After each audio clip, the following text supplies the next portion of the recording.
आप सभी भाई बहनों को प्रभु यीशु मसीह में सुख शांति और कृपा पहुँचे।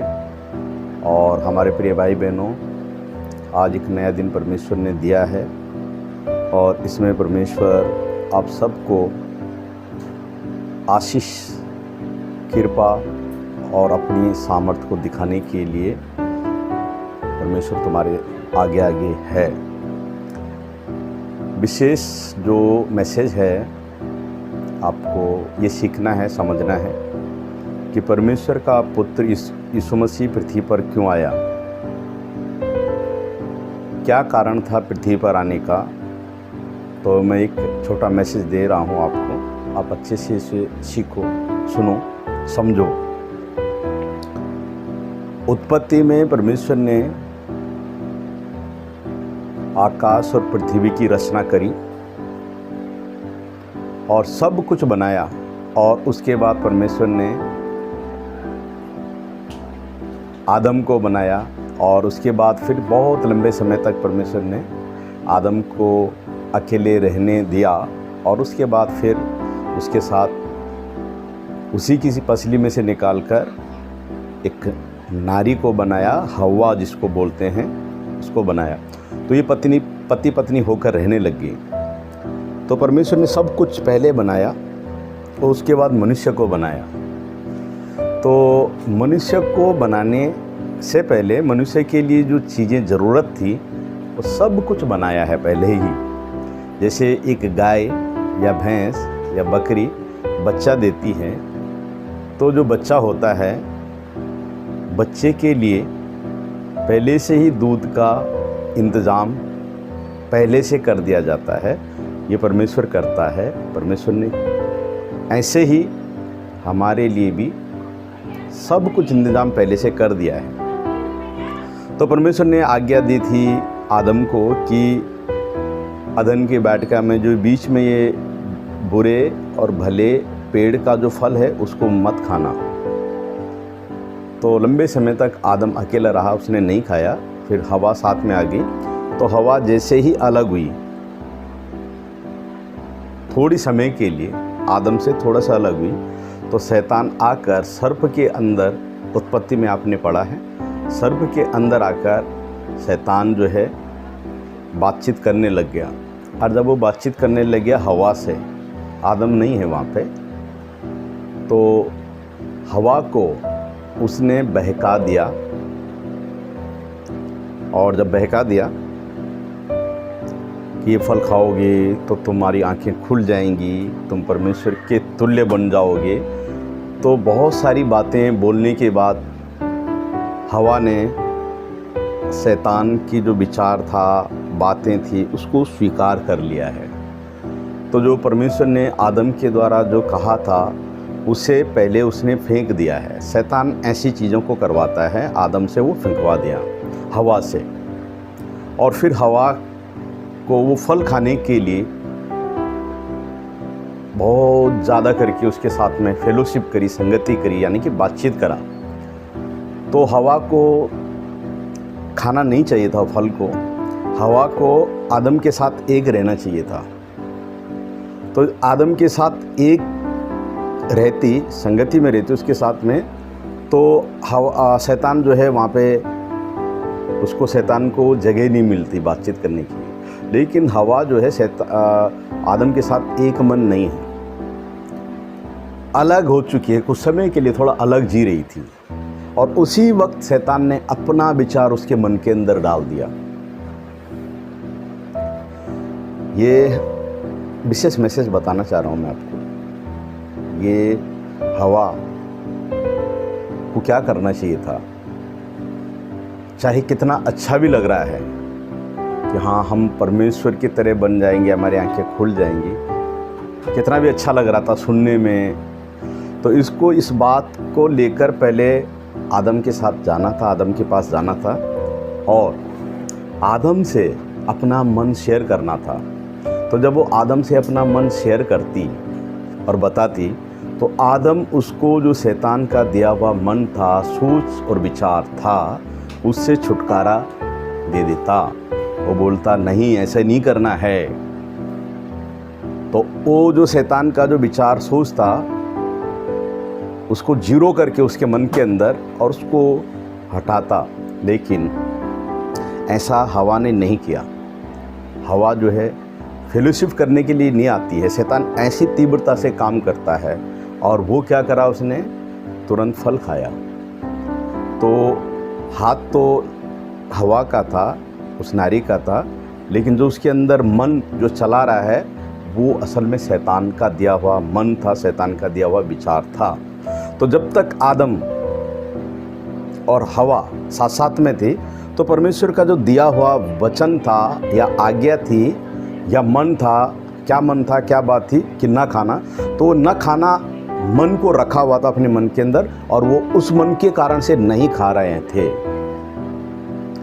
तो और उसके बाद उन्होंने देखा कि उसने आदम को भी खिला दिया। आदम ने भी देखा नहीं है ना, खा दिया है, चलो कोई नहीं। तो दोनों के दोनों देख रहे हैं कि हम तो नंगे हैं, परमेश्वर के सामने कैसे जाएंगे। ये तो अलग विचार आ गए, कैसे हम नंगे हैं, पहले क्यों नहीं सोच रहे थे हम नंगे हैं। वो नंगे तो पहले से थे, परमेश्वर ने उन्हें नंगा बनाया था, नंगे तो पहले से साथ में रह रहे थे, लेकिन अब एक अलग विचार, अलग आंखों के द्वारा वो अपने को देखना शुरू कर दिया है उन्होंने। ये वहीं नहीं होता है, वहीं नहीं हुआ है, ये आज भी कलीसिया में भी होता है, भाई बहनों के पति पत्नियों के जीवन में भी होता है। जब वो कोई अलग विचार को, अलग सोच को अपने मन के अंदर रख लेते हैं, उनको उस बात को शेयर करना चाहिए था, सेवक के साथ बैठना चाहिए था, थोड़ी फेलोशिप करनी चाहिए थी। फेलोशिप मतलब संगति करनी चाहिए थी, अपना मन बताना था। आपने पहला शमूएल की किताब में पढ़ा होगा, मैं बताता हूँ बार बार, आप भाई बहनों को सिखाता हूँ कि कैसे साहुल ने जो है परमेश्वर का दास शमूएल का साथ संगति बंद कर दी, अलग ही मन के द्वारा जीने लग गया था अपना।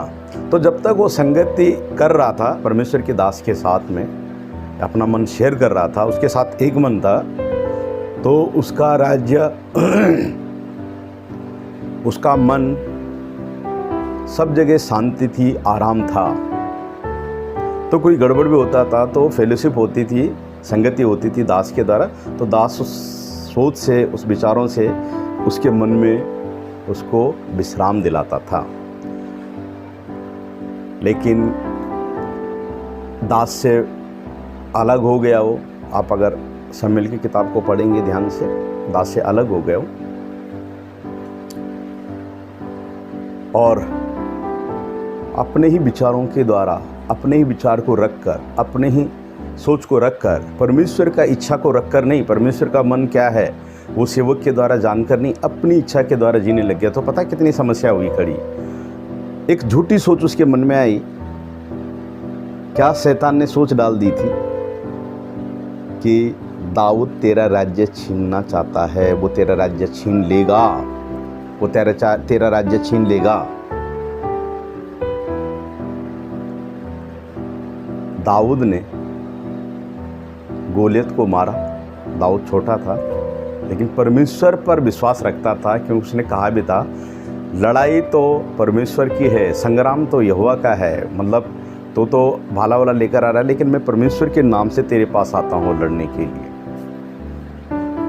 तो वो जीत जाता है। गोलियत को जो बड़ा योद्धा था और बहुत बड़ा था, सारी इजरायली कांप रहे थे, साहुल भी कांप रहा था। तो जब वो उसने गोलियत की गर्दन काटी, उसकी मुंडी काट दी उसी की तलवार से, दाऊद ने, जो छोटा ही लड़का था दाऊद ने, तो उसकी मुंडी पकड़ कर लेकर आ रहा था। तो सारे लोग दाऊद के साथ में थे। दाऊद तो लड़का ही था, 16-17 साल का, 18 साल का या ऐसे 20 साल का रहा होगा। तो लोग क्या गीत गा रहे थे, साहुल ने तो हजारों को मारा परंतु दाऊद ने लाखों को मारा। अब जब ये आवाज़ साहुल के कानों में पड़ी, साहुल तो उम्रदार है, काफ़ी उम्रदार है, उसके बच्चे हो रखे हैं बड़े बड़े, शादी लायक। तो साहुल के कानों में जब ये आवाज़ पड़ी कि उसने, इस लोगों ने जो है मेरे, जो मैं राजा हूँ, मेरे लिए हजार ही ठहराए हैं, और दाऊद जो अभी छोटा सा, इसके लिए लाखों ठहरा रहे हैं। अब और बाकी क्या रह गया है? ये तो ऐसे करके लोग इसके पीछे चले जाएंगे तो राज्य छीन लेगा मेरा। तो एक झूठी सोच उसके मन में डाली गई कि वो तेरा राज्य छीन लेगा, तो राज्य छीन लेगा, तेरा राज्य छीन लेगा, तेरा राज्य छीन लेगा, तेरा राज्य छीन लेगा। लगातार ऐसा मन उसके मन के अंदर बोले जा रहा है, बोले जा रहा है। तो वो लगातार उसी को सुन रहा है, उसी को सुन रहा है।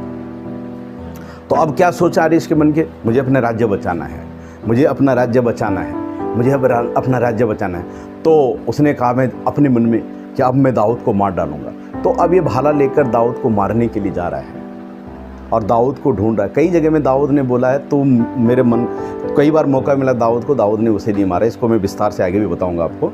लेकिन बार बार देखा उसने कि दाऊद मेरे को मारना नहीं चाहता। कई बार देख लिया साउल ने, चिल्ला रहा था। एक बार चिल्ला कर रोया कि ये मेरे बेटे, तूने मेरे को मारा नहीं, मतलब तूने मेरे बागे का छोर काट दिया लेकिन मेरे को मारा नहीं। तो मुझसे बड़ा धर्मी है और मुझसे अच्छा है और मैं गलत कर रहा हूँ, ऐसे उसने माना। फिर लेकिन कुछ समय बाद फिर वापस उसी सोच के पीछे जाता है। सोच लगातार आती है। आप ध्यान से सुनिए। तो पता, अगर ये इसके पास सेवक होता तो सेवक के द्वारा इसका भला होता, लेकिन शैतान ने इसको पहले ही बहका दिया। सेवक क्या क्या करना है? सेवक को क्यों अपना घर की बात बतानी है, अपनी मन की बात, अपनी परिवार की बात क्यों बतानी है? शैतान गड़बड़ करवाता है ऐसे करके। ये चीज़ें क्यों बतानी है, वो चीज़ें क्यों बतानी है, अपनी बातें क्यों बतानी हमने? परमेश्वर का दास उनके लिए प्रार्थना कर रहा है, लेकिन शैतान क्या मन डालता उल्टा, नहीं, दास के साथ मन शेयर नहीं करना है। तो अगर वो दास के साथ, जो साहुल है ना, राजा है, अगर वो परमेश्वर के दास के साथ एक मन होता और परमेश्वर के दास को बताता कि ये मेरे राज्य छीनेगा, मेरे मन में ये विचार हैं, ऐसे ऐसे विचार हैं, मैं ये सोच रहा हूँ, तो परमेश्वर का दास उसको समझाता, बताता, उस सोच से छुटकारा देता। कैसे? हे मेरे बेटे राजा साहुल, तू राजा है, परमेश्वर ने तेरे को राजा बनाया है। राज्य छीनना और राज्य स्थापित करना किसी मनुष्य के हाथ में नहीं, परमेश्वर के हाथ में है। परमेश्वर ऊपर से आज्ञा नहीं देगा तो कोई कुछ नहीं कर सकता है। तेरा राज्य तेरे हाथ में जब तक रहेगा, जब तक परमेश्वर चाहेगा, जब तक तू सही चलेगा, तेरे हाथ में तू गद्दी पर बैठा रहेगा। तो राज्य छीनना न छीनना दाऊद के हाथ में नहीं, परमेश्वर के हाथ में है। ओ, राज्य परमेश्वर का है। तो ये बातों को सुनता, मानता, हाँ सही है, मैं गलत सोच रहा हूँ, राज्य दाऊद के हाथ में नहीं है, राज्य तो परमेश्वर के हाथ में है। घटाना बढ़ाना परमेश्वर की ओर से है। परमेश्वर कहता है और वचन कहता है बढ़ती, यानी कि उन्नति बढ़ती न तो पूरब से न तो पश्चिम से, परंतु यहोवा की ओर से, परमेश्वर की ओर से होती है। तो ये बात उसके मन में डालता कि हाँ, तो ये सोच पर नहीं, परमेश्वर पर विश्वास कर और परमेश्वर के साथ सही मन रख और फेलोशिप कर, मेरे साथ सुन, संगति सुन और वचन को सुन। परमेश्वर का मन को ढूंढ, परमेश्वर का मन ये है। तो तब जाके क्या होता, वो अपने इस विचार से छुटकारा पा लेता, उस सोच से छुटकारा पा लेता, जो सोच को वो सही मानकर उसके पीछे जा रहा था। और अगर आप पढ़ेंगे, पहले शमूएल को पूरा पढ़ेंगे तो उसका लास्ट अध्याय 31 है, 30 या 31 है। उसमें आप देखेंगे साहुल मारा जाता है, उसके बेटे भी मारे जाते हैं और एक ही दिन मारे जाते हैं। और कैसे मारे जाते हैं? दूर मारे जाते हैं और खुद की तलवार से मारे जाते हैं। अपनी ही तलवार से उसने अपने आप को भोंक दिया, जिस तलवार से उसने बहुत लोगों को मारा था। बहुत लोग राज्य जीते थे ना, ऐसे करके लड़ाई जीती थी उसने। तो क्यों ऐसा हुआ है? संगति न होने के कारण से, अपना मन शेयर न करने के कारण से, अपना मन न खोलने के कारण से, परमेश्वर और हमारा प्रभु यीशु मसीह और हमारा पिता परमेश्वर और सच्चा दास, वो तुम्हारे हमेशा भलाई के लिए ही बोलेंगे। वो फेलोशिप करेंगे, वो तुम्हारे मन में, तुम्हारी जो सोच है आने वाली, उससे छुटकारा देकर परमेश्वर का वचन के साथ एक होना लगाने सिखाते हैं। और वचन के साथ जहाँ परमेश्वर का आत्मा है वहाँ आनंद और खुशी है, उसके साथ एक मन रखना सिखाते हैं। आप साहुल का जीवन देखेंगे ना, उसमें पढ़ेंगे तो सेम टू सेम है साहुल भी, और सेम टू सेम आदम और हवा भी। फल खाने के बाद हवा ने आदम से संगति अलग हो गई, संगति नहीं करी, और तुरंत शैतान ने फल खिलवा दिया, तो विरोध में करवा दिया परमेश्वर का। तो शैतान आज भी ऐसे ही करता है जैसे साहुल के टाइम पे करा। साहुल का राज्य, साहुल ने अपनी सोच के पीछे जाना शुरू कर दिया है। यीशु ने मत्ती का 16 अध्याय प्रभु यीशु मसीह ने मत्ती का 16 अध्याय उसका 24 वचन में कहा है, जो मेरे पीछे आना चाहता है, यानी कि मेरे वचन के साथ एक होना चाहता है, वो पहले अपने आप का इनकार करे, अपने विचारों को नीचे रखते हैं। क्योंकि हमारे विचार और परमेश्वर का जो विचार है, परमेश्वर का वचन है, वो बिल्कुल अलग है, एक साथ मैच नहीं करता है। और जब तक हम अपने विचारों के पीछे करते हैं, प्रॉब्लम में खड़े रहते हैं, समस्या होती है। तो कैसे समस्या से हट सकते हो आप? संगति करके अपना मन को परमेश्वर के दास के साथ बांटकर, परमेश्वर का दास जो बोलेगा, मेरे पास या बहुत सारे भाई बहन आते हैं जिनका पहले मन शिकायत से भरा रहता है, गुस्से से भरा रहता है, लेकिन जब वो संगति सुनते हैं, वचन सुनते हैं, तो उनके मन में आराम आ जाता है और वो आराम में प्रवेश करते हैं। क्योंकि हम उनको पता है इनका मन में वचन नहीं है, वचन पर का विश्वास नहीं है, वचन पर का विश्वास लगा देते हैं। तो फेलोशिप करना यानी कि संगति करना बहुत ज़्यादा ज़रूरी है। और आप किसके साथ रहते हो? जो लोग प्रभु में नहीं हैं, जो लोग प्रभु को वचन को फॉलो नहीं करते हैं, वचन को नहीं मानते हैं, वचन नहीं पढ़ते हैं, आप उनसे गाइड हो रहे हो, उनसे बातचीत कर रहे हो, उनके साथ में उनकी सोच के द्वारा चलाए चल रहे हो? नहीं, उनके साथ नहीं। परमेश्वर के बहुत सारे दास हैं बाइबल के अंदर, आप उनको सुनो, उनको पढ़ो, तब जाके आपके मन के अंदर उस प्रकार का विश्वास और परमेश्वर के दास के साथ में संगति करो, उससे तुम्हारा भला होगा। आज मैं इतना ही प्रचार करूंगा। विशेष हमारा जो बताने का अर्थ बात थी वो ये